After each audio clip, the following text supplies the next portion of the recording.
जय हिंद साथियों, स्वागत है आप सभी का एजुकेशन केयर 6 में। बिहार में शिक्षक भर्ती निकली है 1,70,000 की। आज अभी आप लोगों ने न्यूज देख लिया होगा, न्यूज सुन भी लिया होगा। क्या है न्यूज यहाँ पर कि बिहार में अब दूसरे राज्य के छात्र बनेंगे बिहार शिक्षक। ये फैसला किया गया आज के मंत्रिमंडल की बैठक में। अब ये मंत्रिमंडल का जो बैठक है, ये आपको न्यूज कहां से दिखा सर? तो देखिए, आप लोग जाएंगे बिहार जीएडी के ऑफिशियल वेबसाइट पे और यहाँ पे जो है एक नोटिफिकेशन दिया गया है।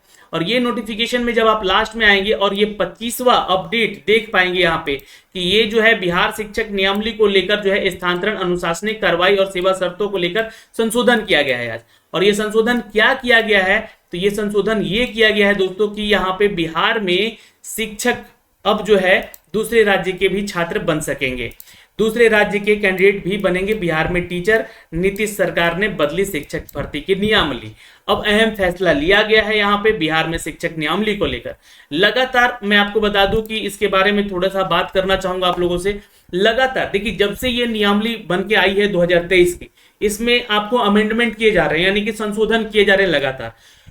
अब मैं यहाँ पे दो चीजें रखूंगा, लेकिन आपसे सवाल पूछूंगा कि आपकी क्या राय है। देखिए, ये मेरा जो है मानना है, मेरा सोचना है कि आखिर बाहर के छात्रों को, यानी कि अन्य राज्य के छात्रों को यहाँ पे मौका क्यों दिया गया, और आपकी क्या राय है आप बताइएगा। दो चीजें मैं रख रहा हूं यहाँ पे। पहली चीज कि भाई देखिए, बिहार के मुख्यमंत्री जी नीतीश कुमार जी अब जो है प्रधानमंत्री के दावेदार समझे जा रहे हैं, है ना। अगले साल जो इलेक्शन होने वाले हैं उसको लेकर इन्होंने अन्य राज्यों के बारे में सोचा और बिहार में आने का मौका दिया उनको नौकरी करने को लेकर। पहली चीज तो ये हो सकती है। दूसरा चीज यहाँ पे इसी के साथ में जोड़ूंगा इसी में कि बिहार में भी इलेक्शन है और साथ में केंद्र में भी, यानी कि लोकसभा विधानसभा दोनों का इलेक्शन है अगले साल 25 में 24 में, है ना, 24-25 में। तो उसको लेकर कि यहाँ पे भी ज्यादा ज्यादा ये बहाली की प्रक्रिया सभी लोगों तक पहुंचे, सभी के दिमाग में पहुंचे चीजें, है ना। तो इस चीज को लेकर सरकार जो है यहाँ पे अपना एक मनसबा रखी है और ये एक राजनीतिक, मैं कहूं तो वैकेंसी है, पॉलिटिकल वैकेंसी है, जिसका फायदा शायद हो सके तो राज्य सरकारें उठाना चाहेंगी। लेकिन दो चीजें मैंने यहां पे रखी है। तीसरा, यानी कि दूसरा पॉइंट मैं अपना रखना चाहूंगा कि क्यों आखिर अन्य राज्य के छात्रों को यहां पे मौका दिया जा रहा है और उस पर संशोधन क्यों करना चाहिए सरकार को। तो सुनिए, सरकार जो है यहाँ पे, जो भी हमारे माननीय मुख्यमंत्री जी हैं, ये नियमावली जो निकाली गई है यहाँ पे, इस नियमावली में बहुत सारे तथ्य रखे गए हैं। पहला तो उनके लिए जो भी यहाँ पे बिहार शिक्षक में नियुक्त हैं ऑलरेडी, है ना, उनको भी फ्रेशर के साथ, यानी कि इस बहाली में भाग लेने का मौका दिया गया। क्यों? क्योंकि उनको राज्यकर्मी का दर्जा दे रहे हैं ये लोग। तो उनको बोला गया कि आप भी आइए, इसमें पार्टिसिपेट कीजिए, फॉर्म भरिए, आवेदन कीजिए और आवेदन करने के बाद जो है, इसमें भाग लेने के बाद जो है, आप लोग भी एग्जाम देखिए, अपना प्रमोशन ले लीजिए, यानी कि आप राज्यकर्मी का दर्जा पा लीजिए, आपको यहाँ पे सरकारी नौकरी मिल जाएगी। क्योंकि वो नियोजित शिक्षक थे उस समय और अब उनको राज्यकर्मी का दर्जा मिल जाए। तो पहला गलती यहीं पे कर दिया गया है इस नियमावली में जोड़कर कि उनका अगर प्रमोशन करना ही था, उनको राज्यकर्मी का दर्जा देना ही था और एग्जाम लेकर देना था, तो ऐसे लोगों के लिए आप डिपार्टमेंटल एग्जाम, क्योंकि हर एक विभाग में डिपार्टमेंटल एग्जाम होके प्रमोशन होता है, तो उनका एक डिपार्टमेंटल एग्जाम लेते और उनको प्रमोट कर देते। ये देखिए, मैं अपनी पॉइंट्स रख रहा हूं अपने भी आप में। आप क्या सोचते हैं, क्या नहीं सोचते हैं, ये कमेंट सेक्शन में आप लोग बताइएगा कि क्या सच, क्या सही है, क्या गलत है। चलिए, उनको मैं बोलता हूं कि उनका एग्जाम डिपार्टमेंटल एग्जाम लेके प्रमोट करते, उनको आगे बढ़ाते, अगर बढ़ाने की आपकी मंशा थी तो ठीक है, उनका सैलरी बढ़ता, वहां से उनका जो भी होता वो एक अलग प्रोसेस था, क्योंकि वो नौकरी में ऑलरेडी थे। तो उनको भी आपने यहाँ पे डाल दिया ताकि ज्यादा से ज्यादा यहाँ पे वो आप जो है फॉर्म भरा सके। ये राज्य सरकार की थिंकिंग है, ऐसा मेरा मानना है। आप क्या सोचते हैं ये बताइएगा। दूसरी चीज, नियमावली जब से बनकर रही है 2023 की, इसमें लगातार संशोधन हो रहे हैं, यानी कि हर एक पॉइंट को सुधारा जा रहा है। इसमें उन छात्रों को भी मौका दिया गया है जो कि सीटेट 2012 दिए हैं, 2015 दिए हैं, 2019 दिए हैं, अब 2023 दिए हैं, जो कि अपियरिंग वाले हैं। तो ये इतने सारे स्टूडेंट यहां पे सामने आ गए हैं फॉर्म भरने को लेकर, लेकिन यहां पे अभी भी फॉर्म भरा नहीं जा रहा है। ना ही डेटा मिल पा रहा है। यानी कि सरकार जिस पॉइंट से दिमाग से निकालकर यहाँ पे 1,70,000 वैकेंसी दे दी, इनको बिहार में स्टूडेंट मिल ही नहीं रहे हैं, क्योंकि एलिजिबिलिटी ही इतना हाई आपने रखा है, हाई नहीं कहूंगा मैं, ज्यादा रखा है। हर एक के लिए अलग अलग नियमावली है। अब हर कोई अलग अलग कहीं ना कहीं एक पेच में फंसा हुआ है। अगर मैं बात करूं, आपको अगर यही सब चीजें करनी थी, है ना, तो आप हर एक साल वैकेंसी निकालते और हर एक साल नौकरी देते, तो शायद ये 1,70,000 नहीं दिखता वैकेंसी। मैं आपको पहले भी बोल चुका हूं कि ये बहाली की प्रक्रिया जो है कई सालों से नहीं आई है, इसलिए आपको बता दें कि इसमें आपको इतना बड़ा संख्या में वैकेंसी दिख रहा है। तो सरकार ने निकाला वैकेंसी, अब सरकार को दिख रहा है कि बड़ा वैकेंसी है, लेकिन छात्र ही नहीं मिल पा रहे हैं, क्योंकि नियमावली ही ऐसी है यहाँ पे, और इतने सारे संशोधन है कि हर एक छात्र को कुछ ना कुछ दिक्कत है और वो फॉर्म नहीं भर पा रहा है, चीजें नहीं क्लियर हो पा रही हैं उनकी, तो वो फॉर्म ही नहीं भर पा रहा है। तो जब फॉर्म वैकेंसी निकली है, फॉर्म ही नहीं भर पाएंगे छात्र, तो एक तो छात्र राज्य सरकार की बदनामी होगी ना भाई, कि 1,70,000 वैकेंसी निकाल दिया तो बिहार में फॉर्म भरने वाले ही कम है, यानी कि रोजगार है यहाँ पे, बेरोजगारी तो है नहीं, बल्कि बेरोजगारी है।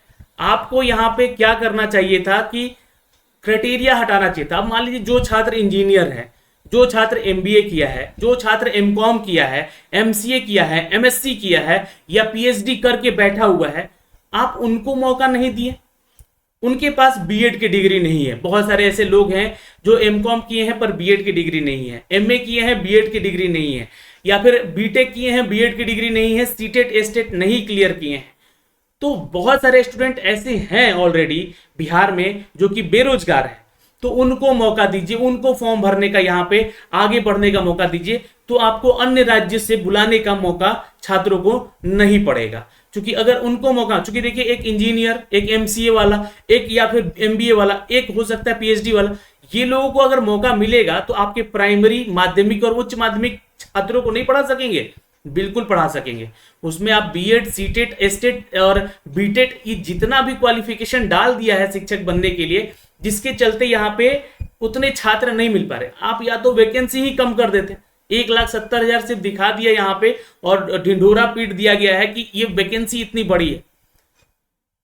तो ये सारी चीजें हैं जो कि मैंने आपके सामने रख दी है ना। सरकार की नियमावली गलत थी, गलत है, और इससे बेरोजगारी बिहार की नहीं दूर हो सकती। 1,70,000 बहाली समझ रहे हैं, इतने लोग अगर सिलेक्ट हो जाए तो यहां से बेरोजगारी दूर हो जाएगी, लेकिन इतने लोग अगर इस क्राइटेरिया को देखा जाए तो नहीं मिल पाएंगे, इसलिए अन्य राज्यों को भी यहाँ पे मौका दिया गया है। अब ये मेरा फैक्ट था जो कि मैंने 2 पॉइंट और 3 पॉइंट आपके सामने रख दिया। मैं कितना सही हूं गलत हूं ये मुझे नहीं पता, आप लोग अपनी राय जरूर दीजिएगा कमेंट सेक्शन में, लेकिन मेरा राय यही था। अब मैं आपको इसका ऑफिशियल अपडेट दिखाना चाहूंगा दोस्तों, जो कि आप लोगों को देखना चाहिए। ये नियमावली जो है बदली गई है, उसको लेकर क्या क्या अपडेट दिए गए। ये न्यूज है अपडेट आज का 27 तारीख का, आप लोग चेक कर सकते हैं, है ना। अभी मीटिंग हुई है, उसका ये फैसला लिया गया कि कैबिनेट की बैठक में जो नियमावली है उसमें संशोधन किया जाएगा और शिक्षक नियमावली को लेकर अनिवार्यता समाप्त कर दी गई है। अन्य राज्यों के छात्र भी अब यहाँ पे शिक्षक बन सकेंगे। इसके अलावा मंत्रिमंडल ने 25 एजेंडों पर यहाँ पे मुहर लगाई है। साथ ही साथ आपको बता दें कि शिक्षक नियमावली के मुताबिक अब अध्यापक नियुक्ति को लेकर बिहार में निवास होना अनिवार्य था, अब राज्य सरकार ने यह अनिवार्यता खत्म कर दी है। यह अब देश भर में अभ्यर्थी के शिक्षक बहाली के लिए आवेदन की यूपी, झारखंड के अन्य राज्य भी आवेदन कर सकेंगे। छात्र यहाँ पे आकर बिहार में शिक्षक की नौकरी के लिए आवेदन का मौका उनको भी मिलेगा, नीतीश कुमार की इस बैठक ने अपडेट किया। लेकिन आपको क्या लगता है कि इस बहाली की प्रक्रिया के बाद यहाँ पे आंदोलन नहीं और प्रोटेस्ट नहीं होगा? क्योंकि अपने ही राज्य में इतना सारा आप फॉर्म भरने को लेकर क्राइटेरिया रखे थे, जिसको लेकर छात्र लगातार प्रोटेस्ट कर रहे थे, और अब यहाँ पे जो है अन्य राज्य के छात्र भी आ जाएंगे बहाली की प्रक्रिया में, तो क्या यहाँ पे प्रोटेस्ट नहीं होगा? बिल्कुल होगा। यहाँ पे आपको बता दें कि बिहार में बढ़ सकता है गतिरोध। नीतीश कैबिनेट के इस फैसले से बिहार के शिक्षक अभ्यर्थी के बीच नाराजगी बढ़ सकती है। देखिए, शिक्षक अभ्यर्थी जो लोग हैं तो हैं ही, जो नियोजित शिक्षक हैं उनके लिए भी और दिक्कत हो जाएगी, कंपटीशन उनका भी टफ हो जाएगा। यहाँ पे इससे पहले भी सरकार नियुक्ति नियमावली में बदलाव किया गया था, और यहाँ पे नियोजित शिक्षक को राज्य स्तर पर दर्जा दिलाने के लिए नियुक्ति जो है बीपीएससी के तहत की जाएगी, और इसमें बिहार के नियोजित शिक्षक लंबे समय से नीतीश कुमार के खिलाफ आंदोलन ऑलरेडी कर ही रहे हैं, तो उनके लिए तो एक बहुत बड़ा कंपटीशन और सामने आ जाएगा जब अन्य राज्य के छात्र भी आ जाएंगे यहाँ पे आवेदन करने। और ये जो छात्र आएंगे ये बिहार में फ्रेशर कैंडिडेट के कंपटीशन में आएंगे। लेकिन वैकेंसी बहुत ज़्यादा है, इसलिए ऐसा किया जा रहा है। मैं आपको पहले बता दूं 1,70,000 शायद ही सीट यहाँ पे इनसे फुल हो पाएगा और ये भर पाएंगे ये लोग यहाँ पे बिहार में शिक्षक नियमावली को लेकर। लेकिन सरकार को इन सभी चीज़ों को छोड़कर अगर बिहार में बेरोजगारी दूर करनी है तो शायद हमारी राय माननी चाहिए। यहाँ पे जो छात्र योग्य हैं, पढ़े लिखे हैं, उनका आप एग्जाम लीजिए, है ना। उनका एग्जाम जैसे बीपीएससी के थ्रू लेना है, बिहार एसएससी के थ्रू लेना है, जो भी आपको लेना है आप एग्जाम लीजिए और उनको सेलेक्ट कीजिए एज ए टीचर, ठीक है। अब क्राइटेरिया को धीरे धीरे आप समाप्त कीजिए कि ये क्राइटेरिया है, तो उससे तो फिर क्राइटेरिया जितना आप डालते जाएंगे शायद यहाँ पे छात्रों की संख्या कम होगी, तो आपको बाहर से छात्रों को बुलाना ही पड़ेगा। तो ये एक छोटी सी अपडेट थी दोस्तों, जो कि हमने अपने चैनल के माध्यम से आपको अपडेट किया है। आपकी क्या राय है और आप क्या सोचते हैं इसके बारे में, जरूर हमें कमेंट सेक्शन में कमेंट करके बताइए, है ना। और ये जो ऑफिशियल नोटिफिकेशन दिया गया है जरा देख लीजिएगा, यहाँ पे ये जो ऑफिशियल नोटिफिकेशन दिया गया है आप लोग जाके बिहार के ऑफिशियल वेबसाइट पे, जीएडी के ऑफिशियल वेबसाइट पे देख लीजिएगा, यहाँ से अपडेट कर दिया गया है। जो भी इसके लिए लेटर अपडेट किया गया है वो मैं आपको दिखलाऊंगा अगले वीडियो में, जो भी संशोधन किया गया है, क्या क्या चीज़ें रखी गई हैं, और यहाँ पे मैं आपको सारा डिटेल अलग से वीडियो बना के ज़रूर दे दूंगा। तो अभी के लिए इस वीडियो में इतना ही, फिर मिलेंगे अगली वीडियो में। जय हिंद।